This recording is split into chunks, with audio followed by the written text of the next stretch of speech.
Yung dating hobby at side hustle lang, hindi ko talaga akalain na aabot sa ganito.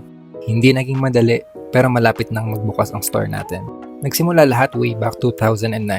Baka yung iba dyan naaalala pa yung tipid PC days. Estudyante pa lang ako noon at talagang inipon ko yung allowance ko para makabili ng bagong earphones.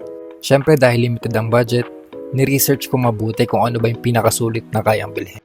Sa panahon na to, yung Sennheiser CX300 ang napili ko. Sobrang excited ako nun bago bilhin at tuwang-tuwa nung unang beses kong magamit para sa music. Fast forward to 2016, ito yung panahong pausbong na yung Chi-Fi at kalakasan ng KZ, lalo na yung ZST at ZS3. Gusto ko lang din bumili nito para sa sarili ko, pero dahil wala pa masyadong sellers online noon, naisip kong magbenta rin. Nagulat din ako na may mga umorder at naghahanap din pala nito katulad ko. Dito na nagsimula yung tic-tac-toe. Side hustle ko lang ito dati habang may office job.